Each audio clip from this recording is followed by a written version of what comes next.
Okay, kids, it's time for another episode of the Fueled by Weird podcast, the only podcast where it's always Dia de los Muertos in our hearts. My name's Chris Daly, and I'd like to welcome his name is TS, and he writes comics. TS Luther to the show. TS, what's going on, brother? Thank you so much for having me, man. My name is TS, and I do, in fact, write comics. I'm legally obligated to mention that at the beginning of every single podcast that's copywritten to Ricky Bobby Inc. But thank you so much for having me. I love coming on to this show because I got to guest on it one time as a guest of a guest, which I'm not sure if you allowed that, but I came anyways. So it's Yeah. cool to be here solo without that fish guy smelling up the place.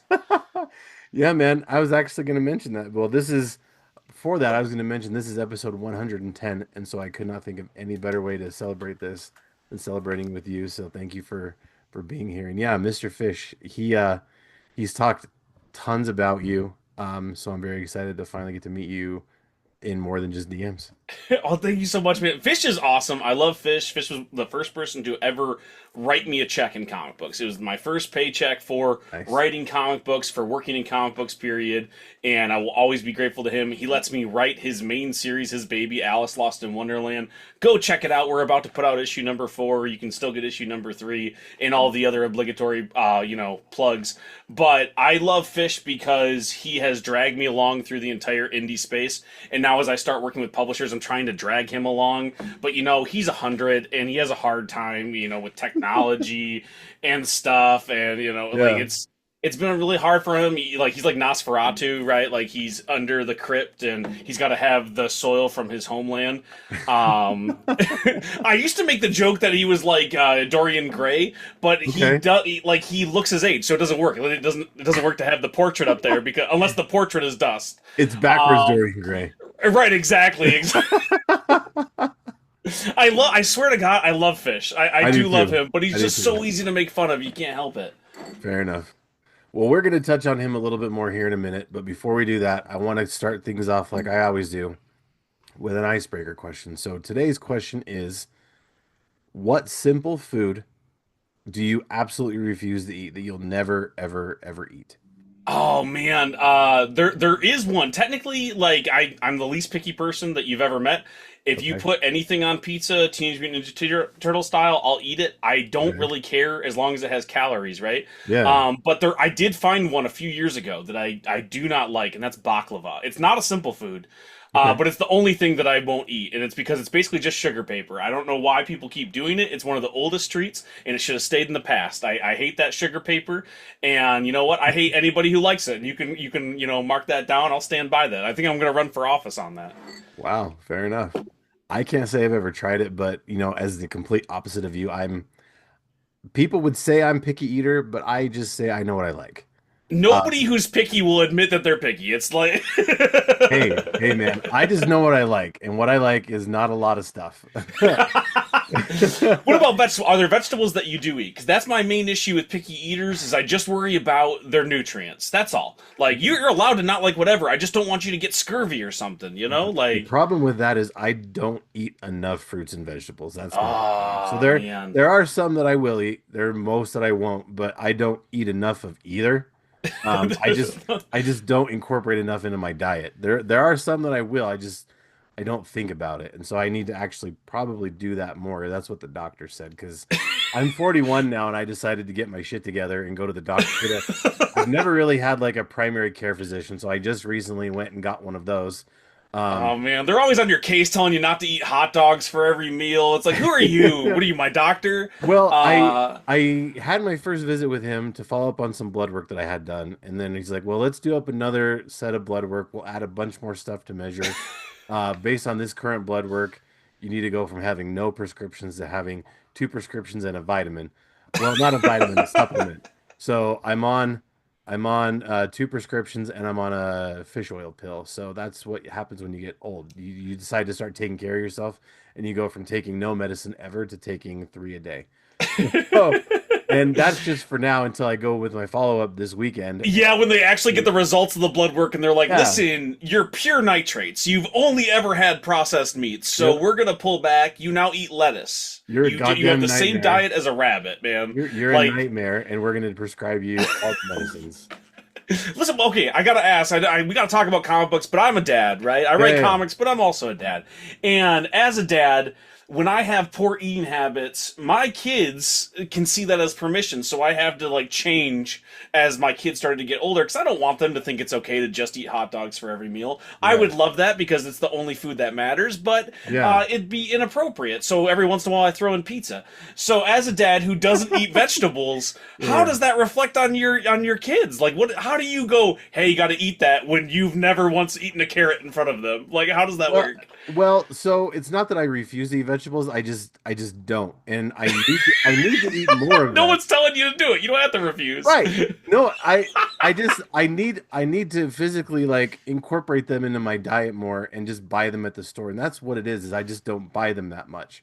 Um, Yes, you are an adult. You do need to buy yeah, I vegetables. know. But my kids are actually more picky than I am, and so when there's a lot of times where my wife will like, this is what's for dinner, and my kids are like, can we do anything else than other than that? And Can we negotiate this, Mom? my wife's like, How can I get you yes, into a bowl of ice cream tonight? Like, how yeah, can right. I? What can I do?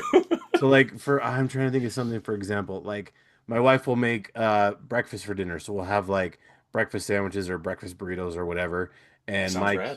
my oldest kid will not eat scrambled eggs, period. My youngest kid will eat them when the mood strikes her, which is almost never. So they have alternate meals. So they'll have like toaster waffles or they'll have cereal or whatever. I'm like, okay, whatever. Cereal's a breakfast, Dad. It's fine. Right?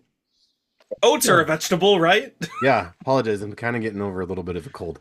You Um, can't. You cannot die on this podcast. I'm gonna I look so bad if you keel over and I we're recording. I can't promise anything. I refuse to promise anything, but I'm not gonna get a single sale of the digger. They find out that I killed the host of the podcast I was on. They're like, nope, he did it. He's out. I will do my best to stay alive. But yeah, so that's it. They're more picky than I am. They'll eat a lot of fruits. My wife will buy a lot of berries and grapes, and they kind of go through those a lot. So Yeah, there you go. you You know, gotta have those. at least they're doing that. So that's kind of how I do it. My kids really don't pay attention to the stuff I eat. They pay attention to literally everything else I do, though. So yeah, I don't. They pay attention to my wife more than they pay attention to me, and you could tell by the stuff they do and everything that happens in my house.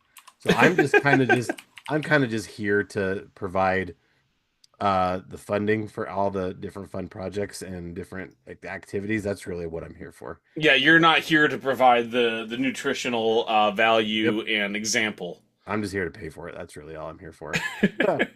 But to circle back to the simple food, because I never really got to answer that part. My simple food, again, being a picky eater, there are several simple foods I won't eat, but the main primary one, going back to fruits and vegetables, is applesauce. It's a very You don't like simple food. applesauce? I will not eat applesauce.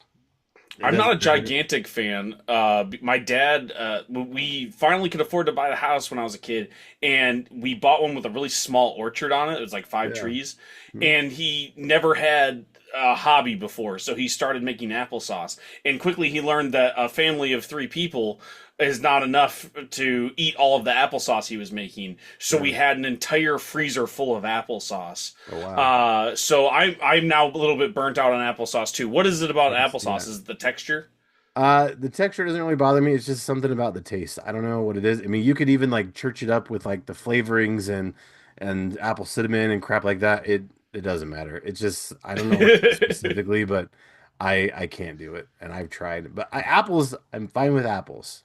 I have no issue with apples. It's just when you mush them down and turn them into sauce, I have a hard time and I don't get what it is. It's just a weird thing for me. I don't know. Well, I'll make sure not to send you a fruit basket. Perfect. Well, no, see, fruit basket's okay. It's just applesauce baskets is where I draw the line. Oh, and see now I kind of have to, right? Like, It's not a dare, I promise, or not a challenge. we'll have to But wait and see. perfect. Well, on the subject of foods, it's almost Thanksgiving time, so I need to ask you, when it comes to Thanksgiving, what is your favorite Thanksgiving food? Man, are we on a food podcast? Let's do this. I love all things. I mean, again, I'm not a picky guy, so like I love Yeah, all Thanksgiving food. I'm not as big into the desserts these days, just because I'm nearing 40 and overweight, so my doctor tells me I'm not into desserts these days. I get that. So a turkey leg is obviously the best answer, or Ross from Friends style. The next day leftovers, you get the moist maker sandwich out with gravy and bread that's sucked up all the gravy and mashed potatoes, and you just do a hodgepodge, because that's the beauty of Thanksgiving is you have all these foods that can just be put into a homogeneous mixture, and you just shovel it into your gullet. Perfect. And I know, as someone who's picky, that probably sounds awful, but that is what I do in the day after, because I'm a monster. So Okay. just having that next day meal is the best part. That's awesome. That's a good answer. I think for me, and this has always been me since I was a kid, stuffing. A good stuffing, nothing beats Stuffing's it. great. It's When you it's say my good favorite. stuffing, like I was a poor kid, so it was box stuffing, but it wasn't like stovetop. It was like the cheap version. Is always my favorite.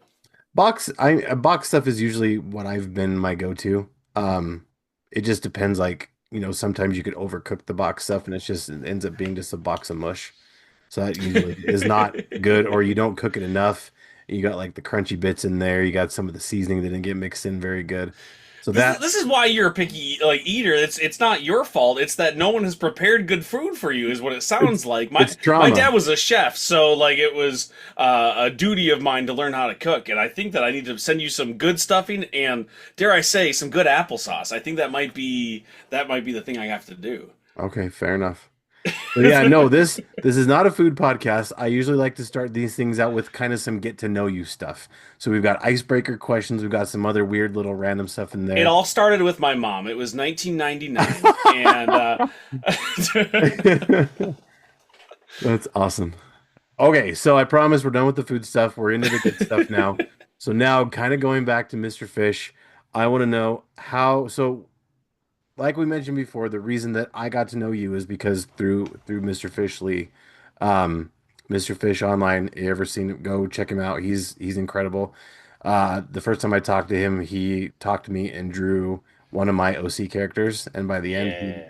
he presented one of my OC characters, and it was fantastic, and that was a real cool experience.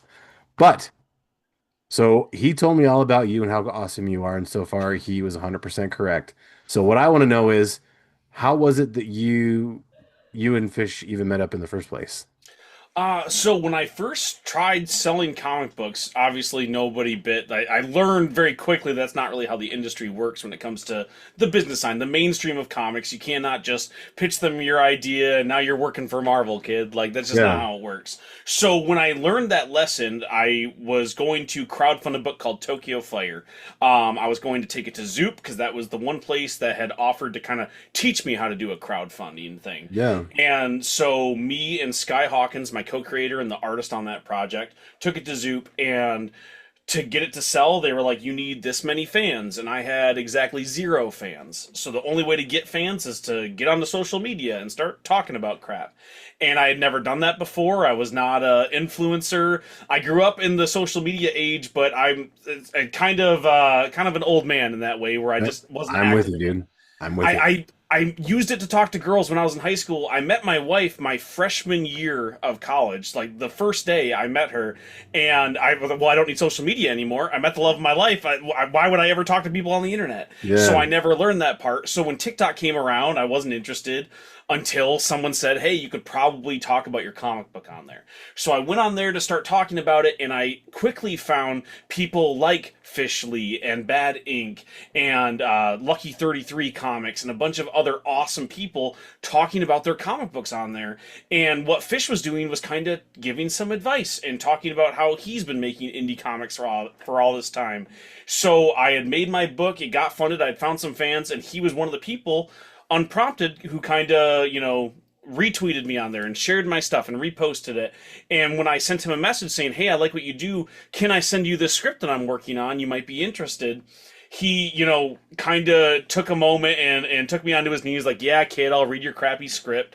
And then he responded saying it was awesome and he liked it and it was actually well written. And no one had ever responded to me, let alone telling me my writing was good. And very quickly after that, he offered me an editing gig because I seemed to have some instinct for it as much as he thought for Yeah. one of his books. I did a good job editing. He did an anthology called Fish Tales, Hmm. and he needed a short story for that. I pitched a couple of stories for that book, and he was impressed enough with that when he launched his new book, Alice Lost in Wonderland, he decided that he probably shouldn't write it. He should have me be the main writer on the project. That's And that's cool. the journey with Fish, with way more shit talking than what it made it sound like.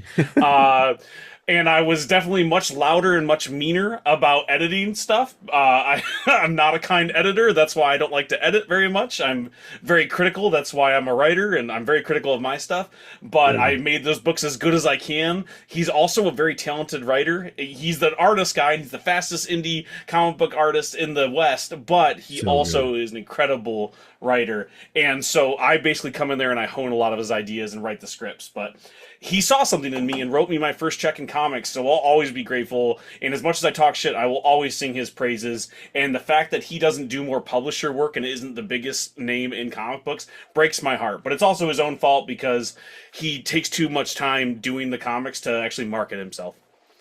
Yeah, I mean, he, like you said, I have nothing but good things to say about him. He's the nicest guy.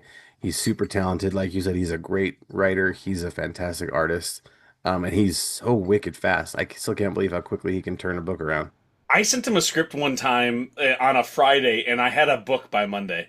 That's so And like wild. and it wasn't a short script. We're not talking about like it was 4 pages. We're talking Yeah. 25 pages, Wow. start to finish. It gorgeous. That's cool. Yeah. He's such a cool guy. I love him very much. He's a very, very awesome guy. All right. So, what I want to see is, when you're not busy making comics, what are some of the things that you're into? What are some of your hobbies and interests that you do besides writing and making comics?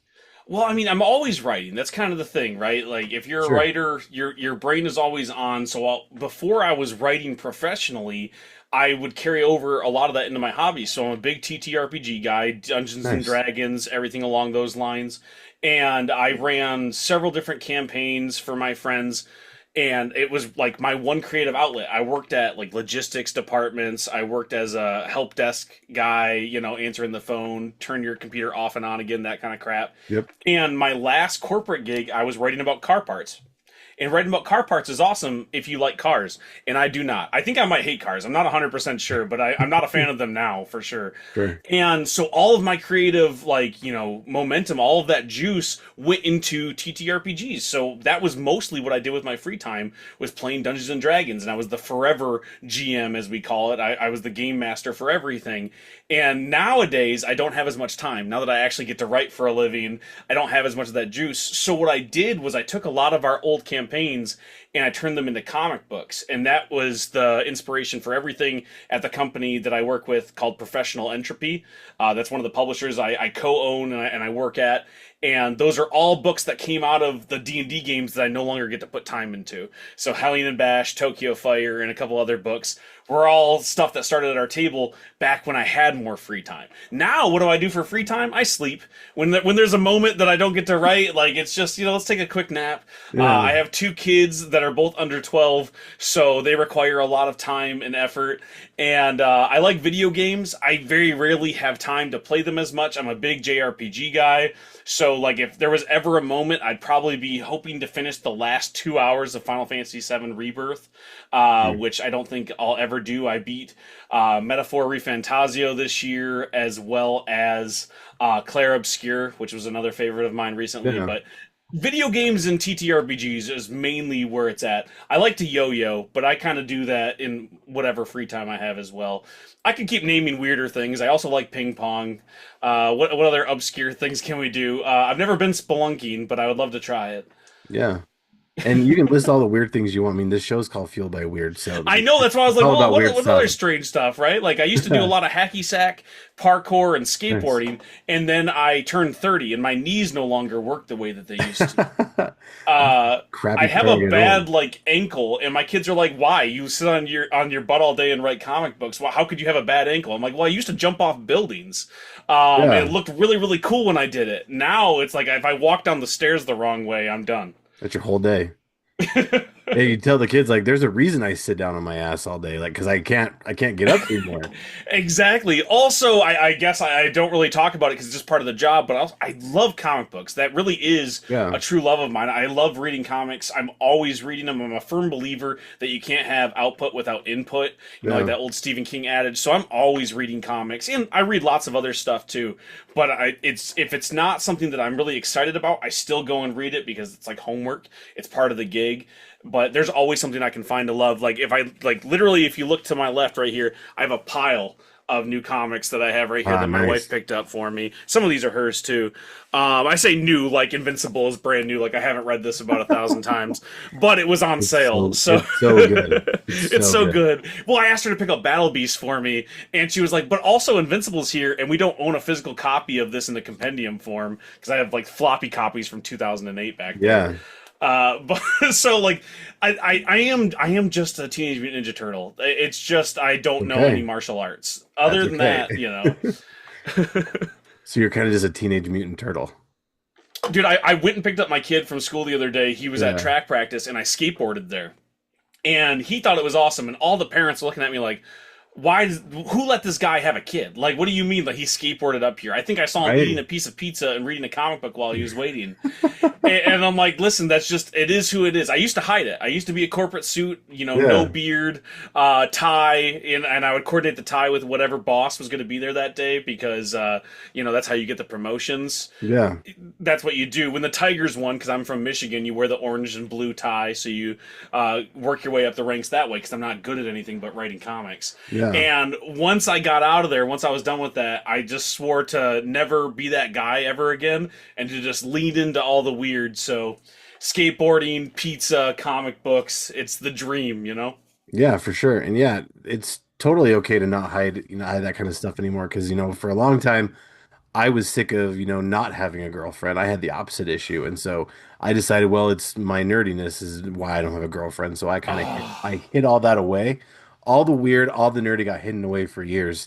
I finally met my wife, and then, we got married, moved in together, and it started kind of seeping out a little bit. And then she's like, are you, there's something you need to tell me? I'm like, yeah, dude, like I'm a super huge nerd and I like this. And she's like, okay, why didn't you tell me before? And I'm like, because I wanted a girlfriend. And and now you're that I you're in the have bathroom. She thinks you're doing lines, but you're just opening packs of Magic the Gathering cards. exactly, Oh God, smell that Black Lotus. It's all good. I swear, honey. exactly. To be fair, there's nothing like a smell of a freshly cracked set of magic cards. Like I'm telling you, It really is. that It's is a it's magic incredible. smell. But yeah, so I always am, a big advocate of, let your nerd flag fly because, why not? And being older guys, I'm under the How impression, dare you? hey, What do you mean, older you're guys? not, Is yeah, this you said you're great? almost 40, man. You said you're almost Listen, 40. okay, we don't You have gave to yourself use my away. words verbatim at me. God, I didn't know it was the third degree here. Well, what I was gonna say was, they say that, you kind of dress the way you wanted to when you were a teenager. And I fully believe that because, I'm a bald guy, so I wear a hat quite often. I wear pro wrestling t-shirts almost every single day. And if it's not a pro wrestling t-shirt, it's some kind of nerdy comic or cartoon or something related shirt. Right. Cargo shorts and skate shoes usually. But lately I've been kind of more rocking the dad shoes recently. But so I don't look like a stereotypical dad. And I'm totally okay with that. And if people aren't, then I don't really give a shit, really. It's never like I never get like judgment. I get confusion from like the moms. And Yeah. also the other thing is because of where I live in the Midwest, the suburbs, I get a lot of moms confused why dad is there. And I'm like, well, I work from home, so I am the de facto parent that can go to Yeah. everything because I live right around the corner from the school. My wife works very, very hard at a much better paying job. So I do all of the other parenting stuff. Yeah. And so it's more confusion just because like their partners wouldn't do that or can't do that. And I'm like, well, listen, I write comic comic books for a living, so any expectations of any normality is gone. Like, that's the normalcy is gone. It's not how it works, whether it comes to pay disparity or, just timing. I'm around and I'm reading comic books and I'm on a skateboard because it costs a lot to drive a car, and I'm not paying for that these days, so it's just cheaper to roll around on the skateboard. And plus, while it might not look cool to like people that are at the school, my son thinks it's awesome. He's 8 years old, and if I can be his hero right now, I'm going to skateboard to the school and we're going to go read some TMNT.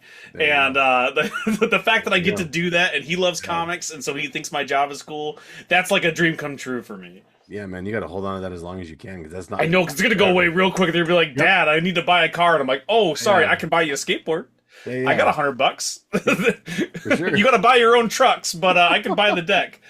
There you go. All right, man. So now it's time to get in the Wayback Machine. I want to roll all the way back to find out what it was that originally got you inspired. What it was that originally inspired you to become a writer in the first place. Oh man, it was the spiders. No, I'm just kidding. To be honest with you, I was kind of full of crap as a kid. Like, okay. I made up stories all the time. It was just an inherent thing to me. And I couldn't figure out, even as I got older, I was like, why do I keep making up stuff? Why am I so full of shit? Why do I have to tell the kids that I've been playing Kingdom Hearts 2 on the PS2 before it's out yet? Why do I have this need to make up such embellishments? And as I got closer to high school and I was doing independent writing courses and stuff like that and reading more, I learned it's because I wanted to tell stories. I wanted to entertain people, and my real life was either too sad or too boring to be entertaining. That's why I was full of it. So when I found that love and that joy and that release, that catharsis of writing, I just had to lean into it. And so I was always writing stuff even when I wasn't doing it professionally. And I didn't realize that it was something that I could do until much later, because I come from the middle of the woods, Michigan. I didn't know anybody who had a job they liked, let alone a dream job that they loved, like writing comics or anything like that. So it wasn't until much later that I learned that I could do this as a career choice. But I always had a love of writing. I think it took a lot of corporate beatings to actually pursue it. Just when I learned that they don't care about me, I don't care about this. This job is a house of cards and it doesn't really matter. Why don't I do something that does matter to me? That was mid-COVID, like many people, right? And so I wrote my first comic book, and it was really scary because I learned for the first time in my life I wanted something for me. I have a wife, I have kids. I talk about Magic the Gathering cards, right, in the past tense, because before I met my wife, the only thing I wanted to do was eat chicken wings, hot dogs, and play Magic the Gathering. Only things I needed in my life. I literally lived on a bedroll, and I lived in a van. Like that, I didn't need anything else. That was plenty for me. And when I met her, I was like, well, I want her to have a life. I don't want her to have to live in my crappy van. So I had to get my stuff together. And then we had kids, and I didn't want them to live in a van, and I wanted them to have all the stuff that they wanted. So I went and got the corporate job, and I shaved my head and put the tie on and did all that crap. And when I wrote that comic book mid-COVID, I learned that I did want something for myself. I wanted to be a comic book writer. So I wrote that anthology, and no one read it. It didn't sell. Like, it doesn't really matter. It was kind of a flop. But it did show me that I could do this, that I wanted it, and I haven't looked back since. You know, I'm a firm believer of once you figure out what you want in life, every decision you make needs to be towards that. And I already had the wife and kids that I wanted. I wanted a better career, and now I write comics. Very cool. Now, what was it that, got you interested in you? Because you had kind of mentioned that you really love comics. You're in comics all the time. You write comics, you read comics. What was it, growing up that got you interested in comics in the first place? My parents, for one Easter, I was like real little, Death and Return of Superman had come out. And they were really religious, and I think their idea was to get me to understand the death and resurrection of Jesus, right? He dies and comes back. So they bought me the Death and Return of Superman. And listen, I'm not a religious man, so it didn't work that way, but I did figure out that Superman looks badass with a mullet and a black suit and a giant gun. And I've been into comic books ever since. Like, it's just, it really did ignite something in me. And then growing up as a 90s kid, you had a Spider-Man, the 90s cartoon, you had Batman the animated series, and everything in between, so it was just kind of inundated there. And so it was an escape. but I did live in the woods, so I had that Superman comic, or a few of them, and nothing else other than those cartoons because Yeah. there wasn't a comic book store to go around. So what Right. I got was Archie Double Digest. I have like every Double Digest from 1990 on because that was the comic books that were available at the drugstore. Yeah. And then a shop opened up. This I was probably about 10 or 12. A shop opened up not too far from me. When I say not too far, it was the woods. So it was about an hour away. That's not too far when you live in middle of nowhere, Michigan. Sure. And so I would hitch a ride with my mom sometimes, and I would go get comic books. And the first time I walked in, and I saw the spinner rack. It was when Civil War was happening. Okay. And I had heard, whispers of when Onslaught happened, how everybody in the Marvel Universe teamed up to fight Onslaught. And my sister's boyfriends would show me their gold foil covers of Onslaught. I was like, this is the coolest thing ever. And Yeah. now I get to be a part of it. There's an event happening right now. And they had, I don't know if you remember the covers of Civil War, but half of the cover just said Civil War, and it was blacked out by just one color for whatever book it was. Yep. And I saw Wolverine, I saw the Young Avengers and Runaways, and I saw Spider-Man, and it all had the Civil War tag. And I was like, this is an event. I spent every dollar that I had, which was not a lot, again, very, very poor. But I was able to follow along as much as I could with Civil War, and I just fell so much in love with active, ongoing comics, the monthly serials, all these heroes, characters I had never even heard of until this event. I'm reading, their crossovers with other characters, and I just was obsessed. And I've read everything since. Very quickly from there, I got Invincible and Spawn and Savage Dragon, so I fell in love with Image Comics. And Teen Titans was coming out right around there with, I forget, it might have been Mark Waid, but the amazing run with so many characters. I can just name all the Teen Titans characters that were happening then. It's not worth it. But it was a really good run that I really enjoyed at that time. And I got obsessed with it as a medium. Any single book that I could get my hands on. And it was that moment that a lot of comic book readers get where they realize that they don't have to start at number one. They couldn't if they wanted to. You just could buy what was on the spinner rack. Yeah. And you just dove in. And comic books, they still do, but I don't think a lot of people realize how much they hold your hand. Like, they're going to recap everything that happened the episode before. They're going to tell you what's going to happen next if you're paying attention to that final episode, that final page flip. And so you just can go and enjoy yourself, and it's nonstop. Any direction you want to go to, like it's a soap opera, there's another story happening over there, and it just keeps going every month, and you'll never run out of stories. And as you can tell, I just fell in love, man. That's awesome. I remember the time when Civil War came out. It was a very good time in comics. And I remember, speaking of Onslaught, I remember when they revealed who Onslaught was. Dude, I was blown away. I have that book still. I was blown away when we found out who Onslaught was. I couldn't even believe it. It was crazy. It's so cool. And like, I remember, like, picture a little TS, I'm so tiny, and my sister's trying to go out on a date, and her boyfriend's like, oh, your little brother likes comic books? I'll tell him about Onslaught. It's like, all right, little man, let me tell you about Magneto. And like, it's just all of this stuff, and like, it was so magical to me. It's this never-ending story of these mythic gods and monsters. And how can you not fall in love with a medium that people have to be a part of once they find it? Whether you're talking about it or you're making them yourselves, people who love comics really love comics. And that's why I laugh kind of when people talk about the people at the top, like, oh, sellouts, they're doing it for the money. I'm like, what money? There's not a single person working in comic books or comic book adjacent fields that don't just love comics, man. Like, it's so hard to be a part of it. There's not a lot of money here. Yeah. And it's funny because growing up, I was never really a big fan of Superman, although the newest one that came out has totally reversed course on that.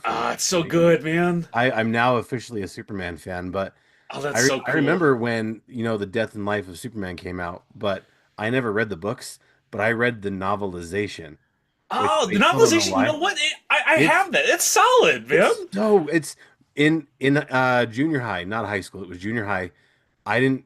It was kind of back when I didn't do a lot of reading just for fun. But that's one book that I revisited several times. It was very, very good. I love those old novelizations. I had Maximum Carnage Nice. for a long time. I'm like, that's like the paperback. When the teachers wouldn't let me read comic books, and they're like, no, you have to read a book without pictures in it. I'm like, aha, I have Maximum Carnage paperback right now. Let's do this. Nice. You cannot take my Spider-Man away from me. I'll find a different way. It's fine. All right, I'm gonna get it. I'll find a way. Comics always finds a way. Exactly. I have the novelization from '89 Batman, and I've read it cover to cover about 2,000 times in That's school cool. because, listen, of Mice and Men, very entertaining, Yeah, very important to culture. But you know what it doesn't have? Michael Keaton. that's true. That's very true. All right, so we're at the main event time, and I want to talk about your newest book, The Digger. Now, for those that don't know about your newest book, The Digger, from Invader Comics, why don't we take a minute to talk about what it is? Sure. So, The Digger is basically what if Indiana Jones hunted Short Round? It's a cat and mouse thriller where a young guide in 1930s Veracruz, Mexico, takes a dangerous treasure hunter looking for Olmec ruins. And it's exactly what it sounds like. You're going to get this kid in a lot of danger with an Indiana Jones guy with no scruples, and he's not played by Harrison Ford, so he's not very nice. And it's a lot of fun, and it has some of the best art you'll ever see. I didn't draw it. My buddy Sam Goodlin, the co-creator and artist on the project, did, and his art is like a combination of the old Addams Family cartoon strip and Gendy Tartakovsky. It's some of the most gorgeous art I've ever seen, and I get to say that, like I said, because I didn't draw it, and I'm very, very lucky that he gets to work with me, and I'm especially lucky because I'm his biggest fan, and I just get to stare at his art all the time. And I was able to sell this book basically on his art alone, so that should tell you something. Please go and check it out. You can pre-order it at your local comic book shop right now, blah, blah, blah. But please, no matter what, even if you don't want to read it, go check out Sam Goodlin's art because it is incredible. And that dude is already blowing up just because we got this publishing deal. He's never going to work with me again. He's going to be at Marvel. He's going to be at DC. He's going to be huge. You're going to see him on the next Image book. So get The Digger while you still can. It's such a great book. And first of all, before we get any further, thank you so much for giving me the chance to read it. Of course, man. It was such a cool book. And it did remind me a lot of Jendy Tartakovsky now that you mention it. Yeah. It's very dark, it's very gritty, but it also really hits the point home. And so it was very, very good. Thank you so much. And like Yeah. we really tried to lean into that because I don't know if you've heard the story through the grapevine. I don't know how often people talk about me. Probably not much. I don't have a lot of clout. But the kind of story that's gone around is completely true. I had emailed Sam. I had seen some of his work. He'd done a lot of stuff in like European indie comics, and I'm always looking for new artists. And I love comics, so I'm always looking for other projects that you don't necessarily see on the stands here. So I'm looking through indie comics, and Yeah. I saw his stuff. He did a book called Dead Metal. I can talk about it all day, but basically it's like really rad looking cars. And I was really obsessed with his art, so I'd emailed him going, "Hey, would you want to work with me on something? Is there anything that I could pitch you that you might be interested in?" Luckily, he had seen some of my stuff. He liked my writing, and he was into working with me. And I pitched him 10 or 12 pitches. I was like, "I think that you'd be good for these." And he came back and said, "No, these suck. I don't want to I don't want to draw these. No, thank you." And I thought I was kind of burned, and he said, "No, no, no, like pitch me something else. I want to work with you." And so I remembered Robert Kirkman's advice, and he always said, "Ask your artist what they want to draw, write those pitches for them." And so I remembered that advice. I asked him, I said, "What do you want to draw?" He said, "I want something pulpy. I want something in Mesoamerica. I want something with, that kind of gritty color palette that we can have fun and show off some danger." And I came back with one sentence. It was, "What if Indiana Jones hunted Short Round?" That's all I had for the pitch. Technically, I lied and I said, "I have something for that already." I didn't. I went home and I wrote a bunch of pitches for him. And that Yeah. was the top one. And it was just that sentence because that's all I could come up with at the time. Yeah. And what I got back was a bunch of concept art and a bunch of ideas for who this Indiana Jones character was going to be, who the kid was, and we were off from the races there. And we happened to like all the same old movies and pulp magazines, so it was kind of kismet in that way. So it's been a match made in heaven. That's cool, man. And I've never heard about, having that kind of reverse psychology where right, right, ask your artist what they want to write and form your story around that. That's kind of a cool way to look at things. That's how I formed my entire thing. And I see some writers, because they're not as improv ready, I think, as I am. That's one of my skills that I've practiced at, is being able to pitch on the fly, coming up with new ideas, because getting in the room is half the battle. Usually when you're pitching to somebody, the idea that you came into the room with is not going to be good enough. That's not the one they want to do. So if you're able to think on your feet and come up with a new pitch, you're usually going to find more success, because if you're charming enough, if you're, charismatic in the room, you can pitch something else and get that made. And that's exactly what happened there. And I love Robert Kirkman. I've based my entire career on his, and that piece of advice has served me so well.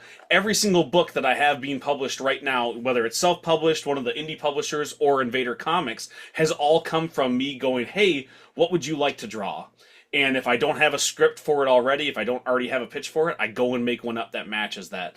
And it's allowed me to work with some amazing artists that, let's be honest, are a little out of my league, who have been doing comic books either longer than me or more successfully than me for a long time.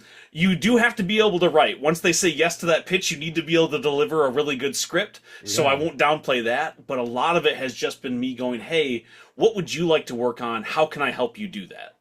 That's a really cool way to look at it, man.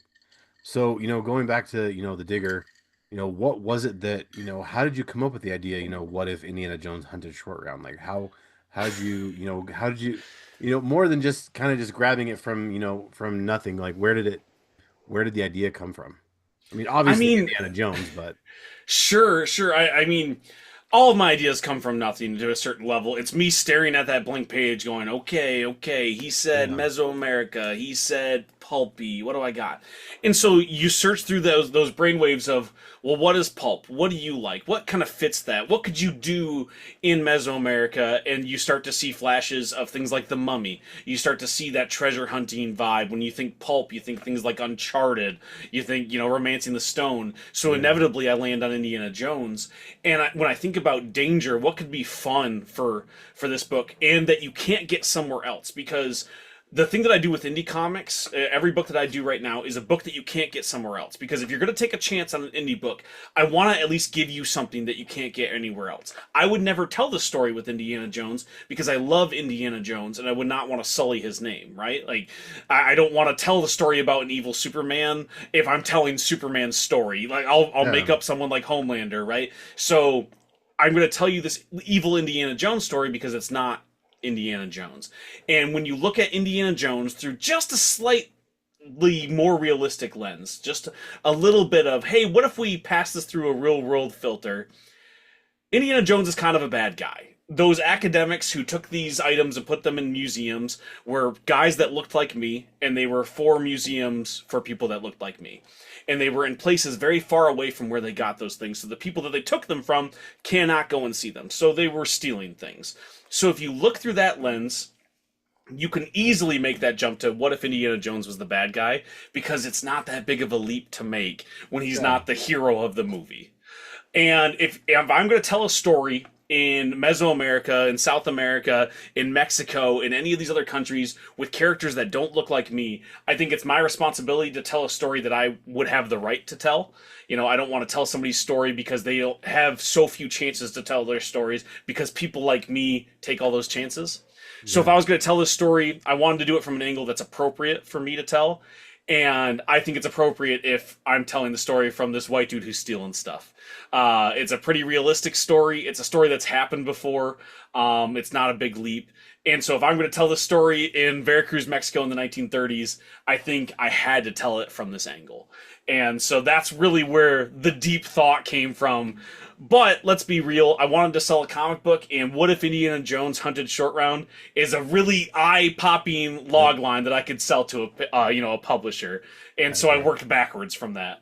Nice. Plus, I mean, they always say, if you're stuck trying to find an idea, take a couple of different things you like and find a way to mash them together, or A even take thousand an percent, idea man. that you like and kind of tell it from a different perspective. So that's a really cool way to do it.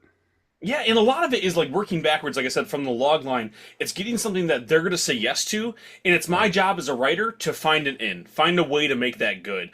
I did a video the other day that was really popping off because I was talking about an idea. It doesn't really matter if it's a good idea or a bad idea. The idea isn't the commodity, it's how you deliver it that's going Yeah. to be the thing. It's all in the execution.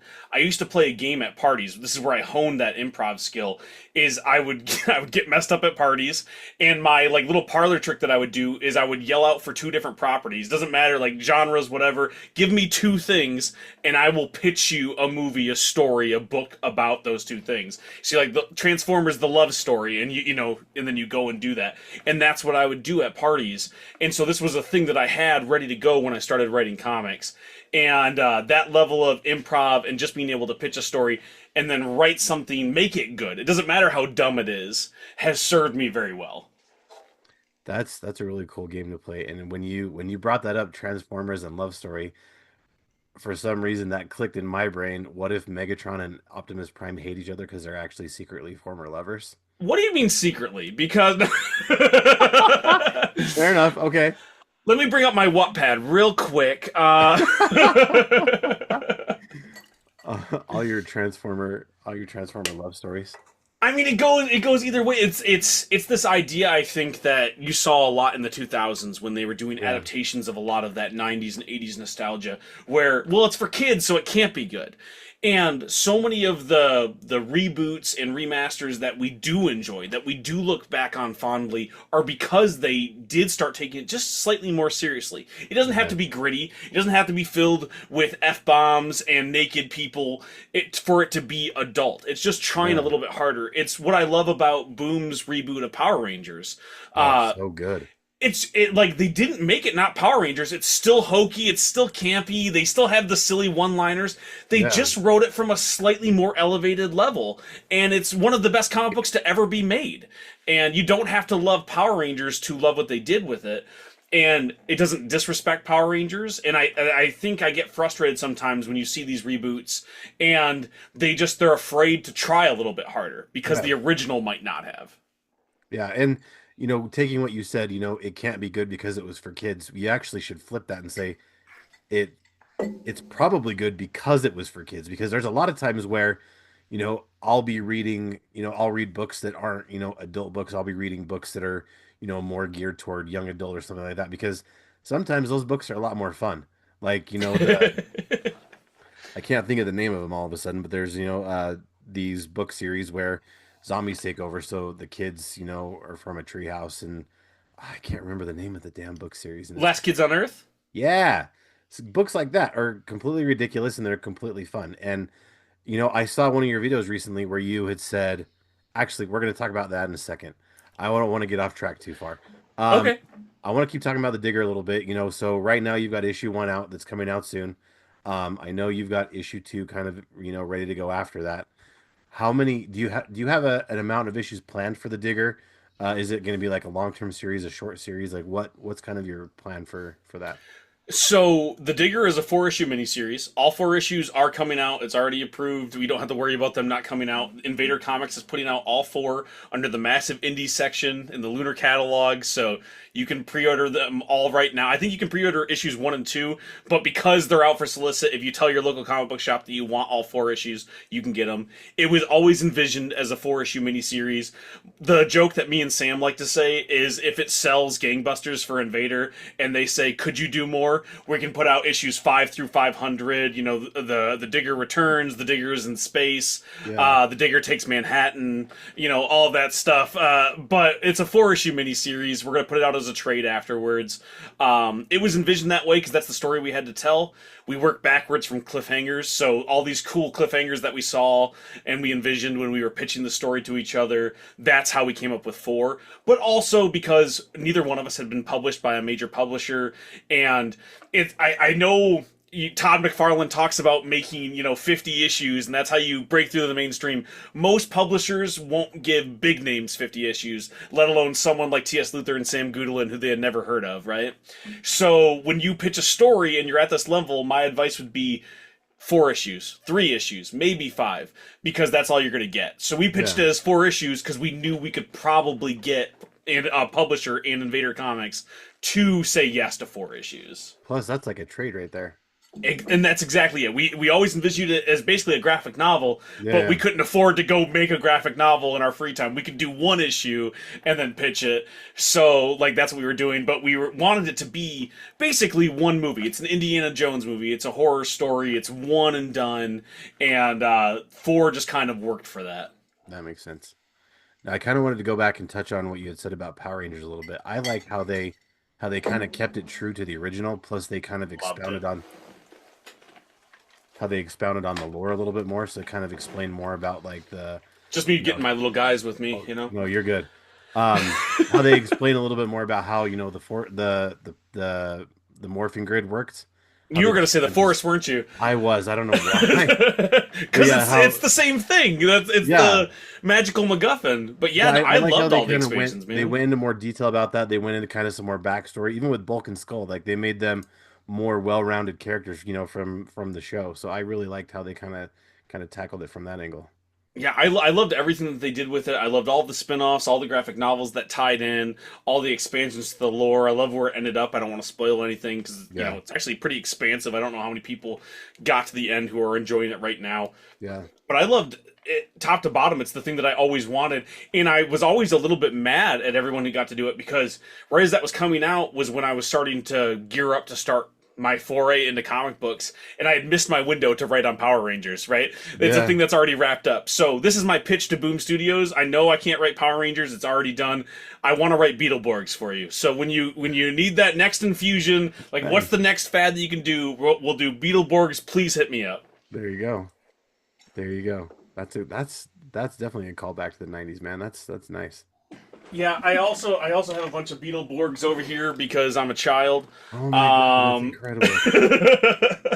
Dude, I can't even judge because if we take off my awesome Ron Swanson background, you're gonna see you're gonna see so many toys. there's so Toys, many, man. toys as far as the eye can see. I've got Funko Pops right here in front of me. I've also got pizza monsters from my great friend Ah, Rachel Kingery. She love it. she makes a lot of Godzilla monster inspired food items and lots of Oh, other that's so stuff. cool. But yeah, it's toys are just so much fun. And like I love all of the nostalgia play. Like everything that I write is informed from my childhood a little bit because Yeah, I carry so many of those stories. They're so formative to who I am, and I've loved that nostalgic wave. And I liked what Power Rangers did because it didn't just redo the '90s Power Rangers. They took it, they ran with it, and they expanded upon it. It's the same yeah. thing that we're seeing DWJ and Kirkman and team do with Transformers right now over Yep. at Image, and it's why IDW's TMNT has been as successful as it has been. It's because they didn't throw out everything, they threw in everything. Yeah. And they said everything that you liked, it's in here somewhere. Did you like the movies? We got stuff. Did you like the cartoon? We got stuff. Did you like the original run? We got a whole bunch of that. And Yep. it's these people that loved these things showing reverence for it and adding on to it. It's the reason why I got into comic books. You don't see these awesome Superman runs from people who hated Superman, right? We've had people tell those stories, and it's very clear that they didn't enjoy the things that we all loved about those characters. When you see somebody tear down a character, it's never as much fun as somebody who's loved them and knows their essence and can add on to that story. Yeah, absolutely. All right, man. So, we've talked about the Digger. The Digger's coming out right now. Make sure you call your local comic book store and reserve your copy of the Digger because it's awesome, especially if you're an Indiana Jones fan. So, after the Digger, what do you have coming up next that you can talk about? I mean, obviously, issues 1 through 4, so all of them will be going into 2026. Yeah. The publisher that I work with, Professional Entropy, that's the one that I own a piece of. It's a really small publisher. We're still working on getting distribution, but Yeah. they recently signed Tokyo Fire to do its original graphic novel run. So all the stuff that I wrote a long time ago when we put out that one shot, that issue number 1 that kickstarted my career in comics on Zoop, we're finally going back to that. So me and Sky Hawkins are putting out Tokyo Fire issues 1 through 3 in a one shot in 2026, and that'll be volume 1 of Tokyo Fire. And if that sells well enough, we get to go into volume 2. So that's the next thing I have on the horizon. I'm still writing Alice Lost in Wonderland for Mr. Fish Comics. And I have a million other things that are sitting behind me in secret that I'm waiting to pitch to places because people are finally starting to open up my emails. I've been pitching large publishers for years, and obviously no one cared. Why would they? It's okay. Why would they answer my email when James Tynion's like, I have the 50th book that I want to put out, and they're all amazing, so of course you have to answer Tynion's email. I get it. Sure. Yeah.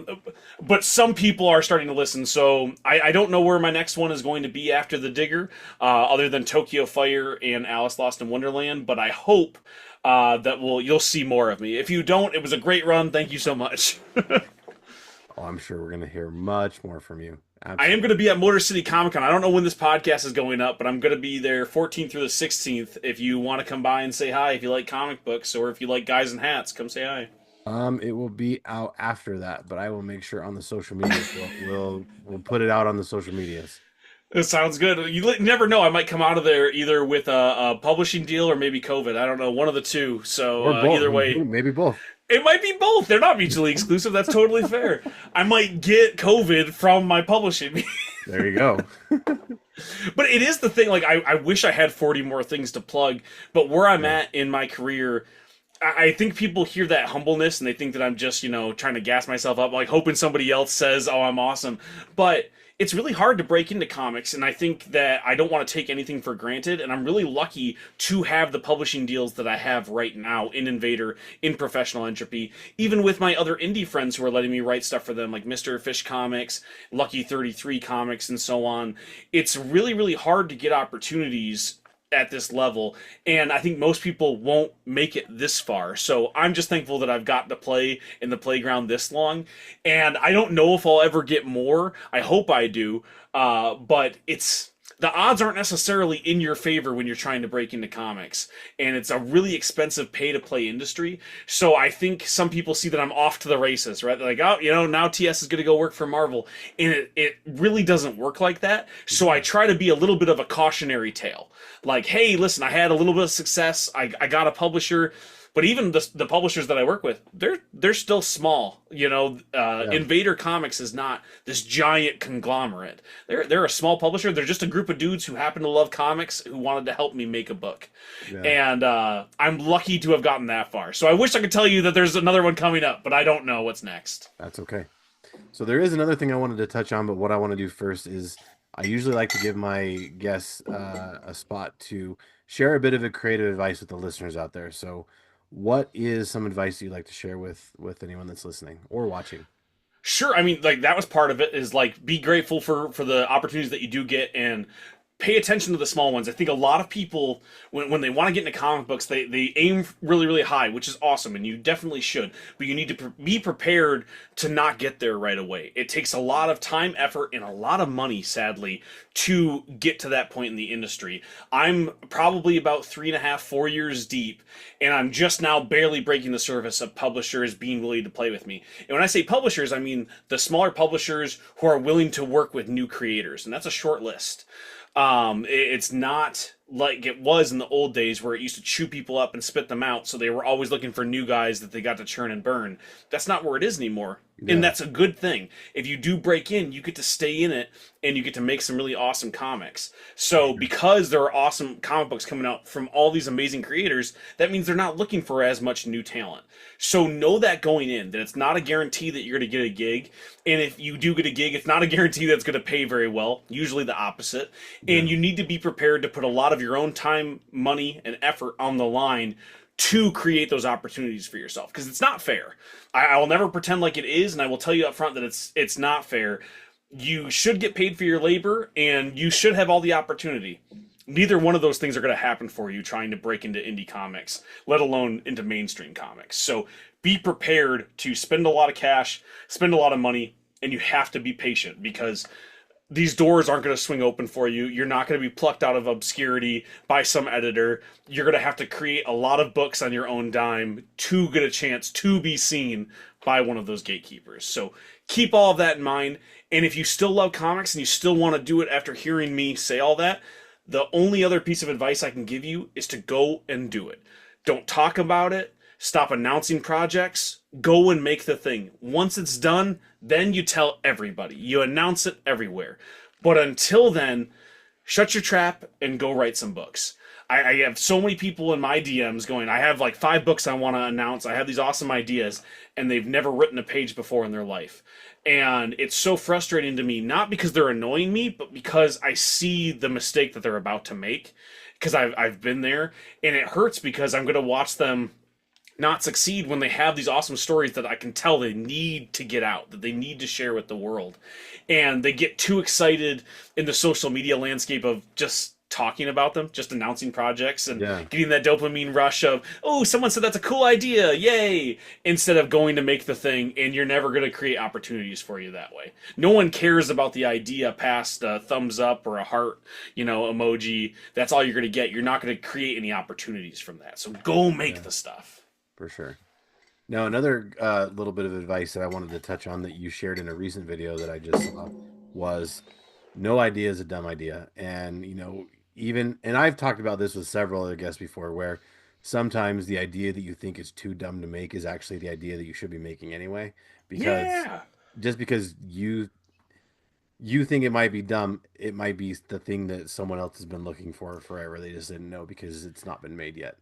So I think people who don't work, I think people who don't work in a creative medium on a daily basis, like on a professional basis where they get to devote so much time to it, don't understand that ideas are not a commodity. They're not this thing that we need to revere and hold on to and stockpile, because there's a million of them. There's an infinite amount of ideas in your head. Yeah. And the people who fund these things, the gatekeepers that you want to impress, the audience that wants to pay attention, the idea kind of means nothing to you. I see a lot of creators when they first start out, they want to hoard their idea because they're afraid someone's going to steal it, not understanding that the idea that they have isn't nearly as original as they think it is. It's already been done before. And at least even if someone... At least twice, exactly. Yeah. And if it ever was actually stolen, if they did take it and they go do it first, it's going to be different than the one that you make, because it's all in the execution. It's the only thing that matters. If you and I both had the same idea and we both made it, it would be two very, very different books, because that's how it works. No one is going to create it identically. It's impossible. Mm-hmm. So it's not a thing that you have to stress about, and it's only holding you back. You know how many NDAs I've signed for indie books that no one will ever read, that no one will ever care about or see? And it's so interesting that they get caught up on that stuff that doesn't matter instead of just making a really awesome book, because that's what's going to catch people's attention. Yeah. It's not the idea. And you can boil it down to a really fun log line like I did. Like, what if Indiana Jones Hunted Short Round is a thing that catches your eye? It is a thing that you're going to pay attention to when you hear, but it is a dumb idea. Like it is stupid. But that doesn't matter, because I wrote a fun book and I had some amazing art on it. That's what Invader cared about. I might have got their attention with the idea, but it was the execution that got us published. Yeah. And I think that people kind of lose sight of that. When you don't come up with ideas every single day, they're really precious to you, because you think you only have 5, but you have about 1,000. You just need to train your brain like anything else to flex that muscle and go and make up those ideas. You can do it, because I'm an idiot and I do it every single day. And like you said, the ideas, if you think they're dumb, like, how do I want to say this? Like, no idea is too dumb to not, put some time and effort into, because, it may start as a dumb idea, but ends up being something completely awesome.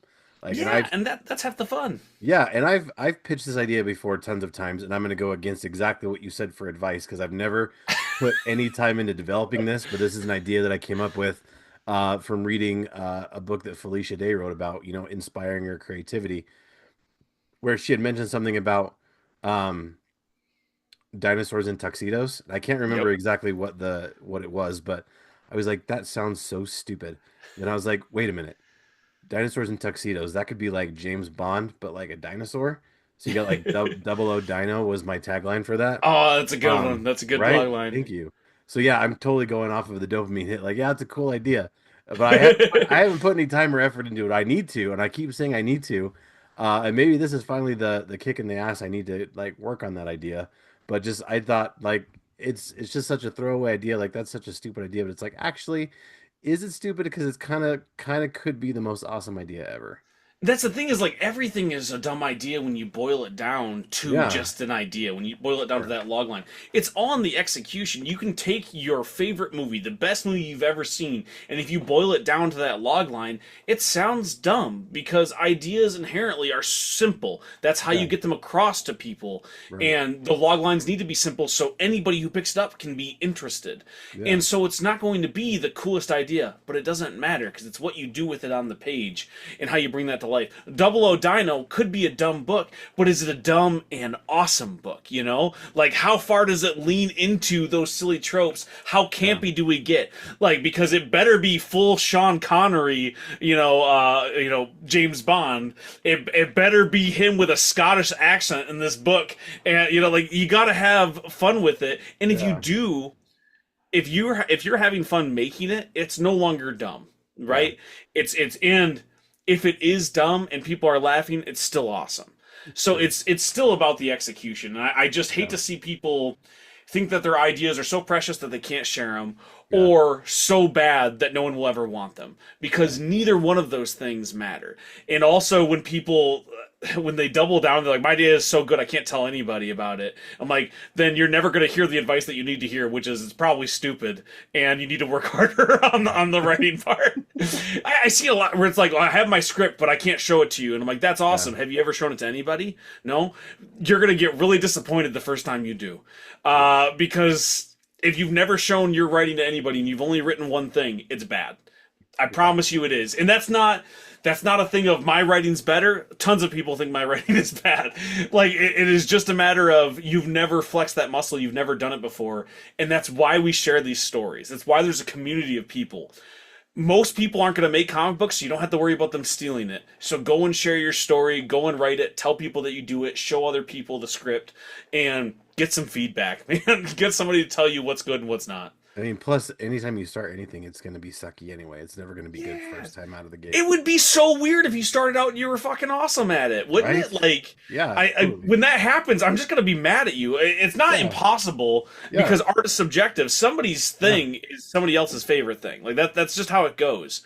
So, like, you're never going to end up with everybody hating it or everybody loving it. But if you've never created something before, if you've never written a comic book script, there's so many things that you have to learn to make sure it's entertaining and to make sure it's digestible, not just by the audience, but by your team, a letterer, an artist, an editor, a publisher. These are people that need to understand it, and those are things that you learn by writing a lot of scripts. And I think a lot of people don't want to hear that. They have their idea, it's precious, it's going to be the coolest thing, it's going to be the next Spawn. The one that I hear the most now, it's going to be the next Invincible. You just wait and see, I'm the next Robert Kirkman. And I would love to be proven wrong by these people that say this stuff to me. It's just, you're probably not going to. It's very, very unlikely, because the next Robert Kirkman isn't talking about being the next Robert Kirkman. They're writing comics, like they're not talking about it. They're doing the thing. And there are people out there that are doing it, and I can see them, and I love it. And they're just working in the shadows, putting out their books, and they're going to be at Marvel going, do you remember that TS guy? We should let him write a backup for us. And then you have these people who are selling their signatures on TikTok going, well, I've sold 100,000 copies of my bad comic book on TikTok. And it's going to be the flash in the pan because they've only written that one and they've never tried to go further than that. And it breaks my heart a little bit, because I think most people are capable of telling a good story. Yeah, it's just taking the time to do it. Yeah, it's just trying a little bit harder and not resting on your laurels. You wrote one good thing, go and make 14 more. I think about people like, I don't know how much you follow the indie comic book scene on TikTok, but there's people like Impound Comics and Ace Blade, Danny J. Quick, these dudes who put out just comic book after comic book, man. They're just like killing it. And people write them off sometimes because they are, I wouldn't say cocky, but they're confident. But they earned the right to be confident because they kept writing and they're selling indie comic books, and they don't need a publisher. Like, they have a devoted audience who comes back every single time and that cares. And now those are worlds that they love. And the reason why I mentioned those two is because those are two that I'm a fan of. And I wish more people would pay attention to that stuff, because there's other names that I won't say that I'm not a big fan of who announce their next book and talk about it and sell signatures on TikTok, and they've written maybe one book, maybe half a book, because they wrote or they read a lot of comic books, and they've written one. And I get just as frustrated when I see that as I do get excited when I see like Impound or Ace Blade do something big. Yeah, I'm not familiar with Impound, but I've been friends with Danny J for a while, and he's the best. Good dude. He's one of those people who's like who got so big on TikTok that like I'm just like a fly on the wall. Like he doesn't know who I am, and be like, hey, like, can I be on your podcast? He's like, no. Who are you? What are you talking about? But he's always been rad. He did. I think he bought a copy of Tokyo Fire once, which was really nice. Nice. That's cool. All right, man. So let's. I want to take a minute now to give you a chance to plug yourself. Where can people keep up with you on social media? Where can people find your stuff? Just so people can stay up to date with you. For sure, I'm at TS Luther across the board everywhere. Sometimes it's got the periods in it, sometimes it doesn't. You'll find me at TS Luther wherever social media is. I'm on all the platforms now. You can always find me at my website, can'tbekilledcreations.com. I always have stuff on there. I'm on Substack. If you want to follow my newsletter, it's TS's Substack. I'm right there. I tell you all the places that I'm going to be. I have new comic books coming out from Professional Entropy at professionalentropy.com. The Digger is coming out from Invader Comics. You can follow me over there. I'm always going to write stuff for Fish until he finally kicks the bucket because he's 1,000. But until then, I'm going to be writing stuff for him whenever he lets me. Probably not much after all the shit I talked about him on this show. But the big thing, if you want to help an indie comic book creator, if you've liked anything I said, or you just really like my hat, please go and pre-order The Digger. It would mean the world to me. This is my big break. I'm probably not going to get another one after this, so throw me a bone and go pre-order The Digger at your local comic book shop. It's being published by Invader Comics, but we're in the massive section of the Lunar catalog. If you need help at your comic book shop and you say, I want Digger #1, but we're under the massive section in their catalog. So please go and do that. And if you don't want to do any of that, you could always follow me on TikTok and watch me do my silly dances. That would be awesome as well. I would greatly appreciate that too. Very cool. Now, for me, I want to thank Polygon Horizon. The song Pizza Force is the song we use for the show.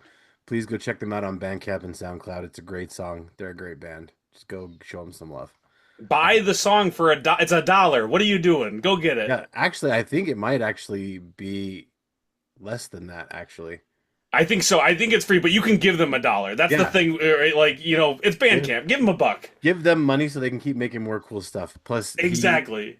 They were very cool to let me use it. So go look at their stuff because it's awesome.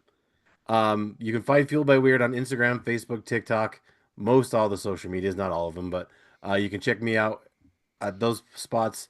Send me an email at fueledbyweird@gmail.com. Fueled by Weird's on YouTube, Spotify, and wherever podcasts are sold. You can also check, if you don't remember any of that stuff, that's okay. I have a Linktree with all the stuff on there, so go check out my Linktree. It's just Fueled by Weird. All my links are there, so you can find me wherever you want to find me. Also, check out my dude, Hassel Hutchison. He's got a channel, the Nerdy Manroom Show. He's got on that channel, he's got the flagship show, the Nerdy Manroom Show. Hassel's review and card subject to change if you like pro wrestling like we do. He puts a lot of what ifs for pro wrestling. They're really cool. Go check them out. We are part of the Stay Weird Network. It's a brand new podcast network. I guess it's not new anymore. It's a little over a year old, but it's a podcast network dedicated to bringing some awesome back to the internet because the internet can kind of be a sucky place sometimes. Go check us out at Stay Weird Network on YouTube and Instagram. Check us, send us an email at stayweirdnetwork@gmail.com. Also, we have a Facebook page, Stay Weird Network. You can go share lots of all your creative stuff in there. So if you're on Facebook ever, I know you're not on there very much, but if you are, you can go. Feel free to share any kind of creative stuff you're working on in there.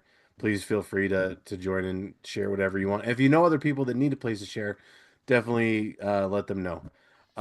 If you like the show, please leave a review and tell your friends because word of mouth is my friend. And remember, kids, life's too short to be normal, so stay weird. TS, thanks so much for joining me tonight, man. Yeah, thank you so much for having me, dude. Absolutely.